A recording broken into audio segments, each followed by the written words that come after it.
En el episodio anterior profundizamos en algunos de los yacimientos y de las incógnitas pendientes de resolver de la evolución humana, con la mirada puesta en la península ibérica. Hoy tratamos de completar el panorama.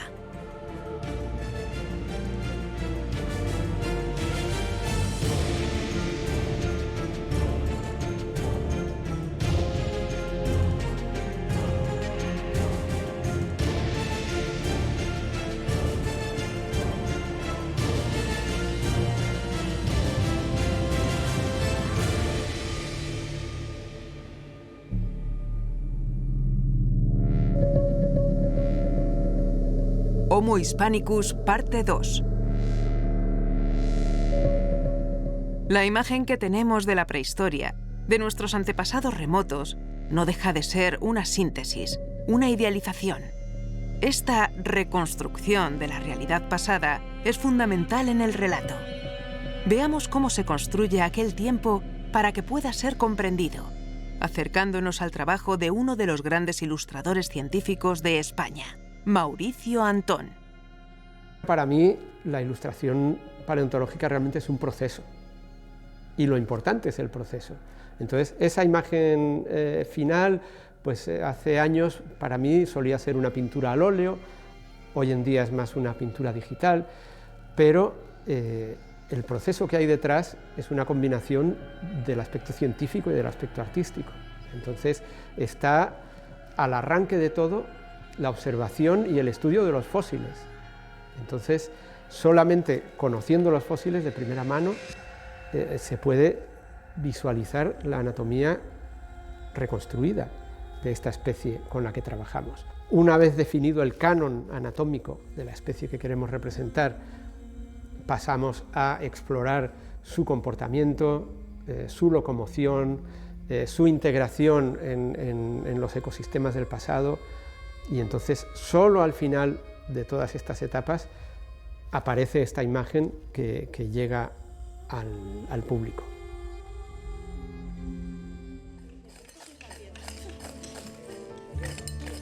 Un yacimiento menos conocido, al menos de momento, con presencia humana por encima del 1.000.000 de años, es el Barranco de la Boella, muy cerca de Tarragona. Me encuentro en el Barranc de la Boella. Bueno, paseo por aquí, lo que es una riera, una torrentera, como otras tantas del Mediterráneo. A simple vista, nada llamaría la atención, los estratos, las gravas, etc. Pero en verdad nos encontramos ante un fabuloso yacimiento paleoantropológico que vamos a conocer. Siempre es difícil excavar un yacimiento de esta envergadura, sobre todo si tenemos en cuenta que cada vez el material obtenido ofrece una información mayor. Cualquier pérdida podría resultar sustancial. Ya fue objeto de descripción en la memoria del primer mapa geológico del INME en la hoja de Tarragona. Y ahí salen unas páginas dedicadas especialmente a la aparición de restos de fauna, publicada en el año 33, y más adelante, hacia inicios del año 70, sí que a partir de unas grandes avenidas se determina que aquí hay un conjunto fósileo importante, especialmente determinándose lo que es un Elephas meridionalis o Mammutus meridionalis por de Villalta. Salvador Vilaseca, cuando estudia estos restos, detalla que existen 5 implementos de Cher asociados a estos restos faunísticos, pero en aquel momento, a inicios de los 70, era impensable que estos restos de Cher supuestamente geofactos estuviesen asociados a la actividad humana. ¿Cómo se decide que el yacimiento está aquí y no un poco más adelante, o es un yacimiento todo ello? Por lo que sabemos desde un punto de vista paleogeográfico es que serían una gran rambla que cortaría los antiguos depósitos de terraza del Francolí, que en este punto de aquí desembocaría en las marismas del río Francolí, en el valle final, hace aproximadamente entre 800.000 y 1.000.000 de años. Y salta la sorpresa, ¿no? Porque realmente está siendo muy fértil, estáis encontrando fauna y una industria lítica que decías al principio no se esperaba, además riquísima. Sí, lo de las industrias líticas ha sido, por decirlo así, una reinvención o una recuperación del sentido crítico de Salvador Vilaseca, que en principio de los cinco implementos que encontró de Cher en los años 70, ya dijo que 2 tenían factura humana, que era una cosa impensable. Nosotros especialmente con el primer sondeo del 2007 ya sacamos más de 400 piezas de sílex tallado. En aquel entonces no se sabía que había humanos entre 800 y 1 millón de años, sí. y mucho menos humanos con esta industria. Incluso se creía que no había ni poblamiento antes de los neandertales, a principios de los 70. Incluso se negaba a que hubiese paleolítico inferior en la península en esos momentos. El yacimiento está en ambas orillas de la Riera. ¿Qué gran fauna existía en esta época de hará alrededor de 1 millón de años? Es la fauna africana. Encontramos los mamuts, no son los mamuts que conocemos popularmente, no es el mamut lanudo, es otro tipo de mamut porque no tiene pelo, porque está adaptado a un clima templado. Encontramos hipopótamos, rinocerontes, caballos, ciervos. Los ciervos igual no son tan comunes en África, claro, son ecosistemas muy parecidos. Estaríamos en un sistema abierto, muy parecido al de una sabana, pero con muchísima agua. Además, gracias a esa agua, que es lo que permite la presencia de herbívoros, tendríamos muchos carnívoros, como por ejemplo las hienas. Encontramos dientes de jaguar europeo, encontramos restos de una especie de león. Y entre toda esa fauna intimidante destacan unos humanos muy antiguos, humanos de hace 1 millón de años, pero que sobrevivieron con gran éxito, ¿no? De hecho, cuando encontramos más evidencias de actividad antrópica es cuando hay más carnívoros. Eso lo que significa es que no son tan primitivos. Pero lo que sí sabemos es que son unos individuos que tuvieron una gran capacidad para reducir el riesgo que significaban todos esos grandes depredadores. Eso solo puede significar que nos encontramos en un sistema con muchísimos recursos que son muy atractivos para ambos grupos de depredadores, para los humanos y para el resto de carnívoros. Se encuentran aquí y son capaces de competir y de sobrevivir. Vamos a meter la máquina del tiempo mental, nos situamos hace 1 millón de años, una especie de sabana marisma, con charcos, con agua que sube y bajan, y acuden los grandes mamíferos porque hay muchos recursos. Me cuesta entender cómo estos humanos antiguos, con herramientas muy toscas todavía, podían cazar estas grandes faunas. Los cazaban, los carroñeaban, eran oportunistas. Probablemente lo carroñean. Estos animales se quedan estancados, se quedan embarrados en esas grandes masas de agua con barro por su propio peso. Eso es un limitante para ellos. Ellos van a beber, se sienten seguros, se adentran en el fango y se acaban quedando atascados. ¿Los pueden conducir los humanos? Eso no lo sabemos, pero sí sabemos que ya empiezan a prever y a tener una planificación y una capacidad estratégica. Otros animales, nosotros pensamos que son cazadores ya, porque a pesar de que en la Boella, en el Barranc de la Boella, no tenemos esas evidencias, si nos vamos a otros yacimientos de edad similar, como el nivel TD6 de la Grandolina, en Atapuerca, allí sí tenemos pruebas de habilidades cinegéticas muy importantes para homínidos muy arcaicos, lo que nos está indicando que igual no son tan arcaicos simplemente. Me ha llamado la atención cómo al lado de restos de estos grandes mamíferos aparece bastante industria lítica, quiere decir que en principio la utilizaron para sacar, machacar, sacar bloques de carne, y hay una especialización, ¿no? Industria lítica gorda en el primer tratamiento y ya más fina en el segundo. Pero esta industria la hacían in situ, ¿no? O sea, aprovechando la roca que tenían alrededor, la usaban y la tiraban. Aquí lo tienen todo. Tienen agua, tienen materia prima para hacer herramientas y además tienen los recursos animales, tienen la carne. Ahora tenemos un barranco, en ese momento no es el barranco excavado, nos tenemos que imaginar eso, el final de un río, un delta que está arrastrando una gran cantidad de materia prima, además de alta calidad para hacer esas herramientas. Esa gente conocía perfectamente su entorno y cómo explotarlo. Eran cognitivamente muchísimo más inteligentes de lo que pensábamos hace muy poco. La cantidad y calidad de las industrias que se están excavando en el Barranco de la Boella es muy notable y ofrece nuevas informaciones sobre las capacidades y estilo de vida de sus autores. Y lo más característico que tenemos de este yacimiento, aparte de su cronología, es el tipo de industria, caracterizada principalmente por estos útiles de gran formato. Todo el mundo los conoce como bifaces, en realidad son picos. Está hecho sobre un canto de esquisto, con muy pocos golpes. Los homínidos fueron capaces de darle al canto una forma apuntada. Junto a este pico, aparte, nos encontramos otro tipo, en este caso no apuntado, sino que sería con un filo más recto, similar a un hendedor de los que podemos encontrar, por ejemplo, en África, en el Achelense. En la Boella es como si fuera un evento de carnicería congelado en el tiempo. Es un nivel muy finito en el que te sale toda la fauna, te salen las herramientas y se acaba el nivel. Si queremos entender bien las actividades de los homininos hace 1 millón de años e incluso la expansión del achelense en Europa, no hay muchos yacimientos achelenses con 1 millón de años en Europa, hay un puñado, hay 3, 4. La verdad que cuando ya se ven muchos yacimientos, vamos a hablar del yacimiento a lo largo y ancho de toda la península ibérica, los modelos de industria lítica se repiten, ¿no? La evolución que tenemos es muy parecida a la que podemos ver en África, desde un modo 1, muy básico, pues con sus choppers y sus lascas, y luego de ese modo 1 pasando al modo 2 con estos útiles de gran formato y bifaces. Cambia también, por ejemplo, el tipo en la península ibérica, el tipo de localización de los yacimientos. En este caso, el achelense tiende a localizarse más en márgenes de ríos, en entornos muy abiertos. El modo 1, bueno, no hay muchos yacimientos en la península ibérica, pero donde mejor se ha documentado, por ejemplo, pues es en Atapuerca, que es un entorno más de cueva. La clave está en estudiar la transición del modo 1 al modo 2. Cómo se pasa de un pas de producir simplemente choppers y lascas a producir útiles de gran formato. ¿Qué salto hay? Si es cognitivo, si es cultural. En 2007 empezamos a excavar 13 metros cuadrados de este mismo yacimiento en el que encontramos los primeros restos de mamut. A partir de entonces, bueno, hemos estado unos años abandonando este yacimiento, no se podía excavar y desde hace 4 que lo hemos retomado. Y lo excavamos por sectores. Sobre todo porque si encontramos un hueso grande no lo podemos dejar de un año para otro. Estamos excavando el último sector en el que estamos descubriendo ese nivel que está relacionado con el primer mamut que encontramos en 2007 y en el que había restos de ese animal y abundante industria lítica. Lo están descubriendo y están empezando a encontrar pues esas herramientas de sílex, como por ejemplo esta, Fíjate, que sirvieron para descuartizar a ese animal. lo que es asombroso el estado de conservación, Sí. es que los filos parecen hechos ayer, ¿no? La industria lítica es muy interesante por la tecnología que estamos encontrando, pero también por el estado de conservación que encontramos en este yacimiento tan antiguo.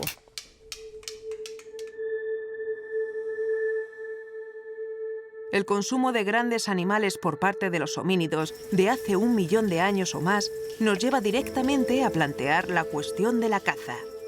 Nos tendríamos que remontar, por ejemplo, a uno de los primeros arqueólogos, que fue el Marqués de Cerralbo, que a finales del siglo XIX, en el yacimiento de Torralba, él ya planteaba que eran grandes cazadores. Esa era un poco la imagen que existía en el siglo XIX, que se traslada, por supuesto, al siglo XX. Sobre todo Luis y Mary Leakey plantean que los primeros homininos, es decir, el Homo habilis, es un cazador. Se origina un gran debate a partir de los 80, donde la posición del equipo sobre todo de Robert Blumenschein, partiendo de las investigaciones también en el Dubai Gorge, él sostiene que lo que están haciendo los habilinos son fruto de un paso por las carcasas después de que hayan sido los felidos. Es decir, sería un acceso secundario. Y en ese debate entró Manuel Domínguez, sobre todo a partir de 2006-2007, planteó un nuevo paradigma según el cual los habilinos eran cazadores. Mi planteamiento es bastante más abierto. Yo creo que las cosas en la naturaleza tienen sus leyes propias y hay unas ocasiones en que los homininos, si tienen ocasión y pueden, cazan, y si no, pues carroñan o aprovechan lo que tienen a su disposición. La proteína animal es imprescindible, los homininos acceden a ella en ocasiones cazando, en otras ocasiones aprovechando carcasas que sean aprovechables. Ojo, es decir, después de las hienas prácticamente no puede acceder nadie.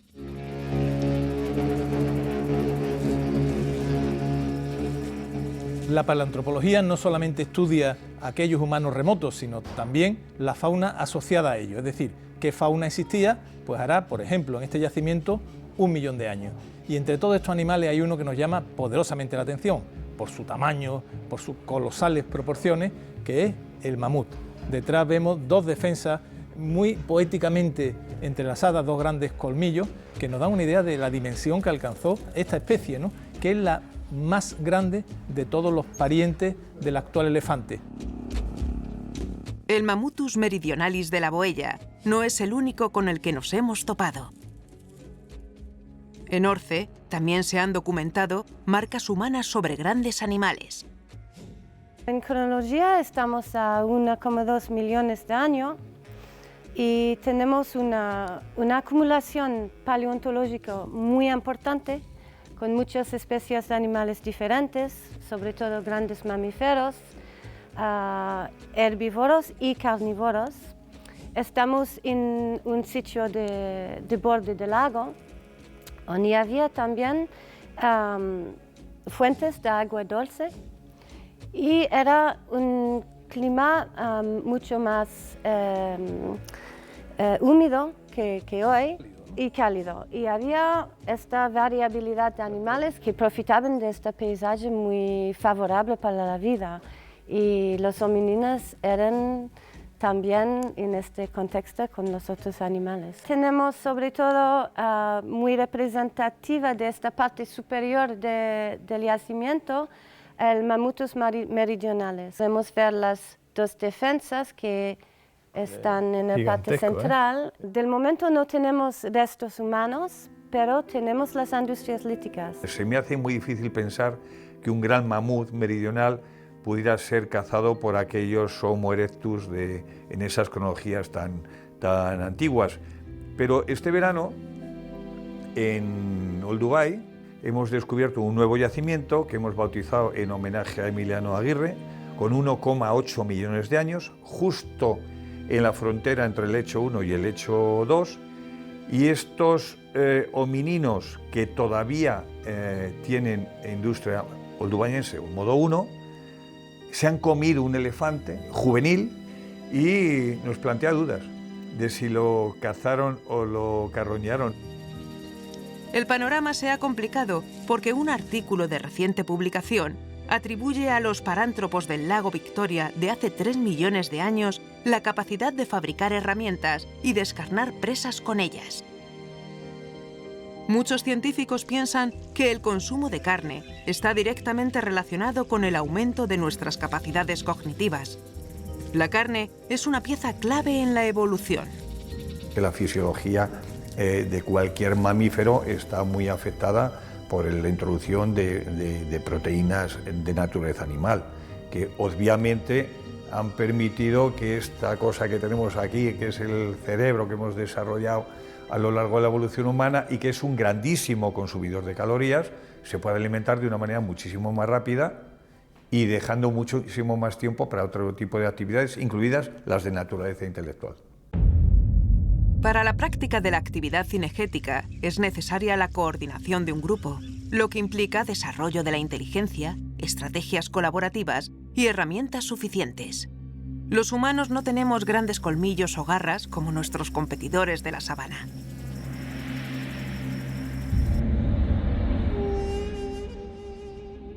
El equipo de Enrique Baquedano y Manuel Domínguez Rodrigo lleva muchos años trabajando en los lechos de Olduvai.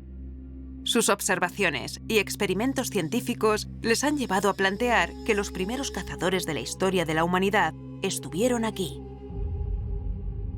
El artículo que hemos publicado sobre el yacimiento de DS, la datación es 1,84 millones de años. El descubrimiento por el equipo del liderazgo español en el nivel 22 de varios yacimientos, lo que ha hecho ha sido justamente confirmar las propuestas de Manuel Domínguez en el sentido de que estos primeros homininos ya son cazadores, desde luego de gacelas e incluso de pequeños antílopes. Esta caza implica una actividad cooperativa indiscutiblemente. ¿Pero qué sucede? Que la determinación de los agentes que producen las marcas tafonómicas siempre está en discusión. Creo que lo más importante en los fósiles suele ser justamente la superposición. Cuando vemos que los homininos han intervenido después de un félido, lo que sabemos es que están carroñeando. Pero si las marcas de los homininos son anteriores a las que, por ejemplo, una marca de corte es anterior a lo que han hecho los hiénidos, sabemos que justamente son los homininos los que han estado cazando porque han tenido un primer acceso. No me cabe ninguna duda de que los Homo habilis, para cazar determinadas especies de un tamaño incluso superior a ellos mismos, debieron tener una actividad muy cooperativa y una estrategia de caza con toda seguridad. Lo cual no excluye que no hubiera actividades de aprovechamiento, pero siempre de un acceso o primario o secundario. En pleno barrio de Chamberí, en la Fundación IDEA, se practican diferentes analíticas a fósiles y huesos con marcas de corte para suministrar información a una máquina de aprendizaje, de lectura, una Learning Machine. Además de que nosotros hacemos neotafonomía para estudiar esas marcas y saber a qué agente tafonómico atribuírselas. Lo que Manuel Domínguez diseñó hace ya 4 años fue una línea de investigación intentando objetivizar la clasificación de las marcas. Y para eso lo que diseñó fue un programa para domesticar, para enseñar, para formar a una máquina de leer a partir del algoritmo, introduciendo un sinfín de imágenes de tal manera que el propio algoritmo luego nos diga, nos determine a qué especie podemos atribuir una determinada marca.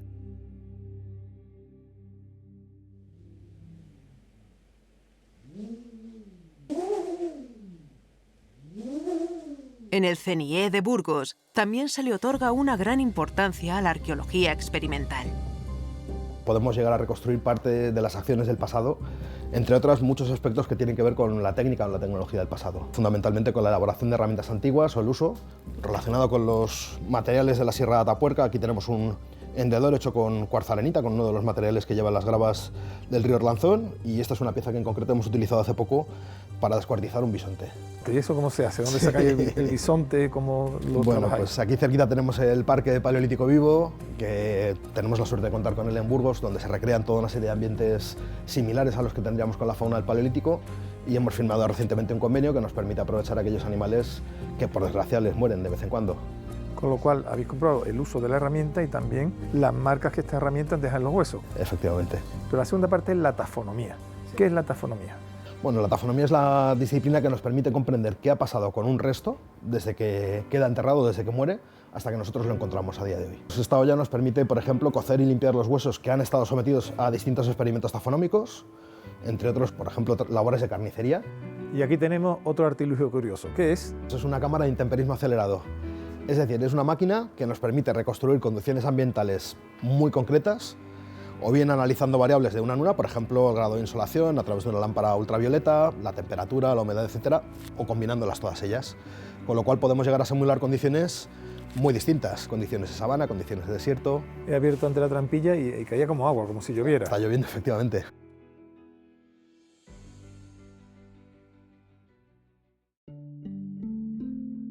Ha quedado demostrado que la caza se practicó en África Oriental, en los lechos de Olduvai, hace 1,8 millones de años.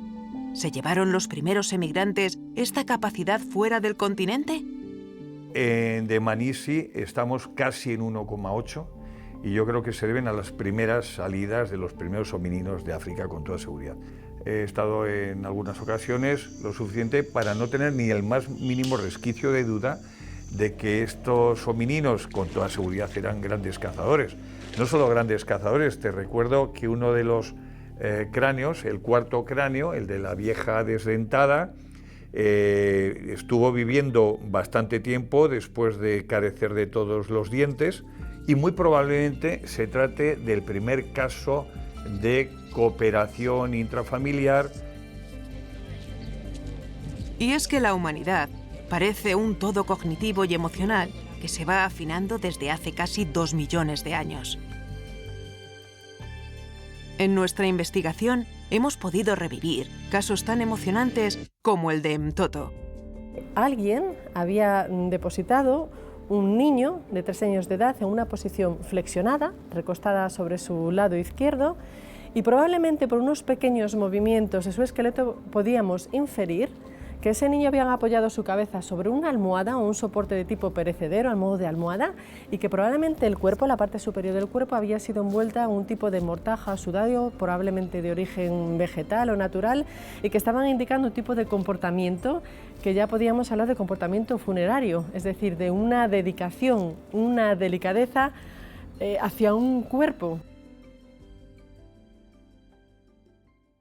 Cazar en grupo no resulta fácil. Hace falta ya un desarrollo cognitivo para coordinar y optimizar todos los recursos. Capacidad cognitiva que también nos remite, por ejemplo, al uso del fuego o al uso del lenguaje complejo.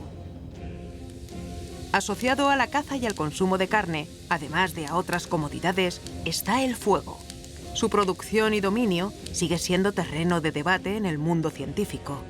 En la península existen 2 grandes yacimientos con presencia de fuego en cronologías muy antiguas. Cueva Negra, en Caravaca de la Cruz, Murcia. y la Sima del Ángel en Lucena, Córdoba. El fuego se empieza a conocer de una forma un poco más estándar hace unos 400.000 años y se universaliza hace 125.000. Hace 125.000 años todos los humanos eran conocedores del fuego.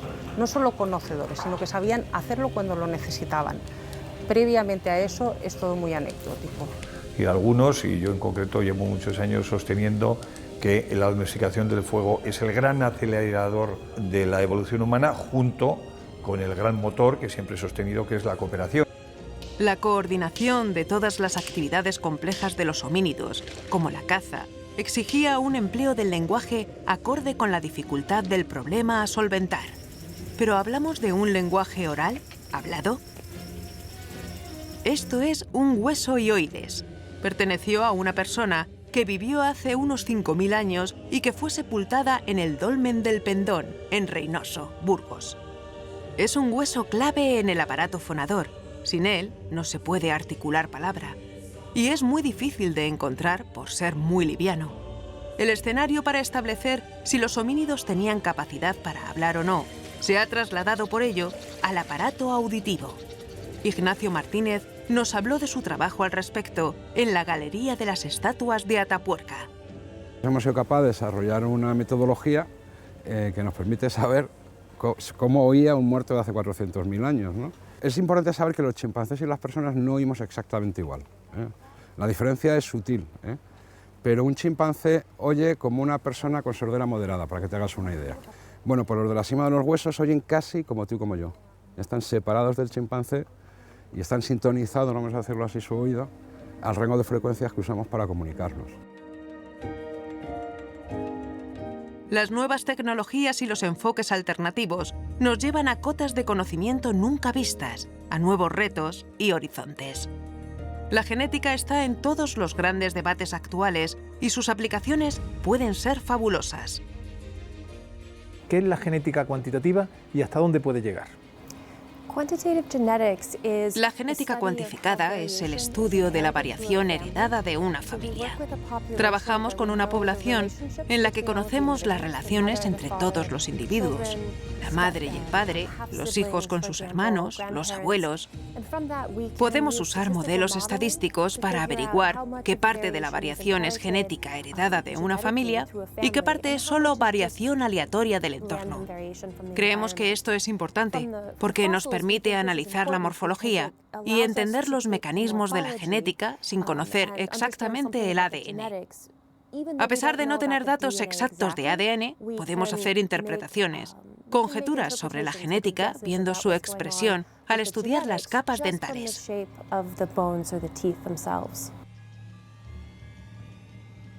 La península ibérica es también territorio para el debate sobre las capacidades simbólicas de nuestra especie y de las que la precedieron. ¿Fue Excalibur, esta hacha bifaz excavada en la cima de los huesos, una ofrenda funeraria? ¿Lo fueron, miles de años después, los cráneos de grandes machos acumulados en los yacimientos neandertales de Pinilla del Valle? ¿Se produjo el primer arte rupestre de la humanidad en la cueva de Ardales? ¿Lo hicieron los neandertales?